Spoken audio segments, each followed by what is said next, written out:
और जो भी फैमिलीज वहाँ पे रहती थी वो नोटिस करती थी कि वहाँ पे किसी के चीखने की या कुछ गिरने की आवाज़ें आती थी। और नॉर्मली वो आवाज़ें या तो किचन से या तो बाथरूम से आती थी। शायद उन्होंने किचन में कुछ तो रखा हुआ था पकने के लिए। सो जब वो उसको नहलाती हैं बाथरूम में, सो वहाँ पे उनको कुछ किचन से आवाज़ें आती हैं। मे बी शायद जैसे कुछ कुकर की सीटी जैसा कुछ उनको आवाज़ आती है। अभी आई थिंक वहाँ पे शायद एक नई बिल्डिंग खड़ी हो गई है, जहाँ पे एक नया घर बन गया है बेसिकली उस पुराने स्ट्रक्चर को गिरा के। जहाँ तक मेरे को पुरानी जो चीज़ें याद हैं, आई थिंक उस घर में तब भी जो उस वक़्त जो नए लोग आए थे रहने के लिए, सेम कुछ चीज़ें वो भी एक्सपीरियंस कर रहे थे। So hey guys, welcome back to the Randomus podcast. और एक और एडिशन प्रस्तुत है आपके सामने हमारे हॉरर पॉडकास्ट में। This time we have with us mister Manish. मैं आपका होस्ट यशिश, और इस बार हम एक बहुत ही इंटरेस्टिंग येट बहुत ही स्कैरी हॉरर स्टोरी लेके आए हैं आपके साथ, जो कि गुड़गांव की ही एक ट्रू हॉरर स्टोरी है, जो इनफैक्ट मनीष ने अपने चाइल्डहुड से ही काफी एक्सपीरियंस किया है। तो वही एक किस्सा लेके आए हैं मनीष हमारे साथ। Let's see how it goes. So Manish भाई, तू बता रहा था तेरा घर के आसपास का ही एक यस। स्टोरी है, जो आई थिंक काफी दूर जहाँ से तूने अपनी हुँ, हुँ। स्कूलिंग की और सब कुछ किया उसी के रास्ते की एक घर की बात बता रहा था तू मुझे। यस। तो अ, सो सो गाइज़, ये कहानी मेरे चाइल्डहुड से जुड़ी हुई है। सो बचपन में जब हम स्कूल जाया करते थे, सो रास्ते में एक एक घर पड़ता था। उस घर को कहते थे लोग कि ये हॉन्टेड है। और जो भी फैमिलीज़ वहाँ पे रहती थी, वो नोटिस करती थी कि वहाँ पे किसी के चीखने की या कुछ गिरने की आवाज़ें आती थी। और नॉर्मली वो आवाज़ें या तो किचन से या तो बाथरूम से आती थी। अ, सो वो घर हमेशा से हमने जैसा देखा, जैसे मैंने देखा, वो एक घर एक हमेशा एक खंडर की तरह ही देखा मैंने तो। बट कहते हैं कभी वहाँ पे एक फैमिली रहा करती थी। 3 लोगों की फैमिली थी, हस्बैंड, वाइफ, एक छोटा बच्चा। सो एक दिन जो लेडी थी वो बच्चे को नहला रही थी।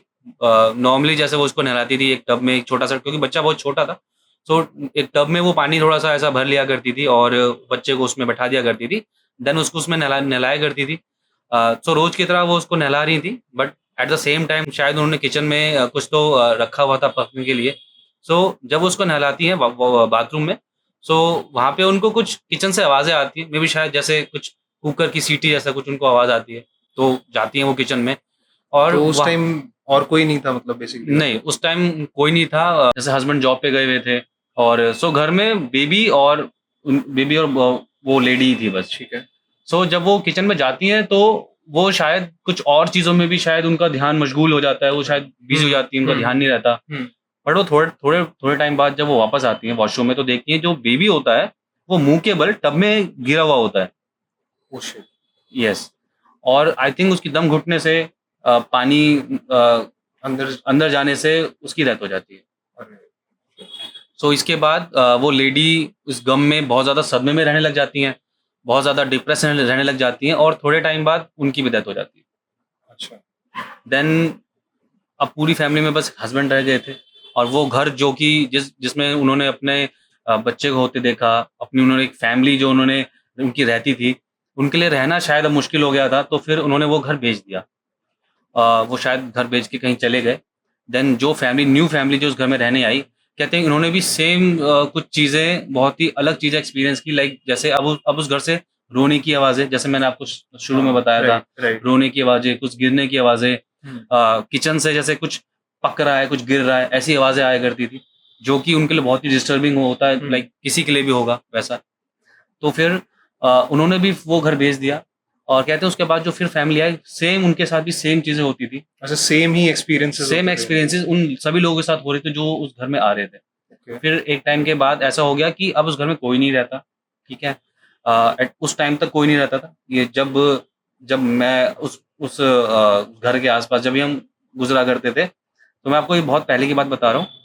अभी आई थिंक वहाँ पे शायद एक नई बिल्डिंग खड़ी हो गई है, जहाँ पे एक नया घर बन गया है बेसिकली उस पुराने स्ट्रक्चर को गिरा के। जहाँ तक मेरे को पुरानी जो चीज़ें याद है, आई थिंक उस घर में तब भी जो उस वक़्त जो नए लोग आए थे रहने के लिए, सेम कुछ चीज़ें वो भी एक्सपीरियंस कर रहे थे। लाइक अच्छा, जब वो पूरा टूट कर नया बन गया तब भी लोगों को वो एक्सपीरियंसेस हो रहे थे। यस, अच्छा। उसके बाद भी लोगों ने वो सारी चीज़ें एक्सपीरियंस की, जो वो लोग एक्सपीरियंस कर रहे थे, जो उस फैमिली के बाद उस घर में आए थे। सो कहते हैं जैसे कुछ चीज़ें अपनी छाप हमेशा के लिए छोड़ जाती हैं। Correct correct. उनके अब कुछ बुरी एनर्जी या पॉजिटिव एनर्जी कुछ भी कह सकते हैं उस चीज़ को, ठीक है, बट वो उसके उस फैमिली के बाद भी बहुत सारे लोगों ने फेस की, कुछ फील की। सो ये वो कहानी है बहुत ही जो मैं आपके साथ मतलब शेयर करना चाहता था। आई थिंक जितनी भी ये हॉरर स्टोरीज हम डिस्कस करते हैं वो बहुत ही आई थिंक अगर उसका हम बैक ट्रैक करें तो वो बहुत ही ट्रैजिक होती हैं इन दैट Yes. सेंस। और काफी मतलब यार ग्रिपिंग थी ये तो। अगर जैसे जो तुमने कहानी बताई कि एक्चुअली क्या हुआ है लोगों के एक्चुअली साथ। बचपन में जब हम उस घर के आसपास निकला करते थे तो बहुत ही एक डरावनी सी, बहुत ही अजीब सी फीलिंग होती थी, क्योंकि छोटे भी थे ऑब्वियसली, तो चीज़ों को उस तरह से हैंडल नहीं कर सकते जैसे आज करते हैं। लाइक अगर अगर डर भी लगेगा तो मैं भी शायद थोड़ा अच्छे से हैंडल कर पाएंगे चीज़ों को वो तो फेस करके पता चलेगा, लेकिन एटलीस्ट अभी थोड़ा सा कॉन्फिडेंट फील होता है।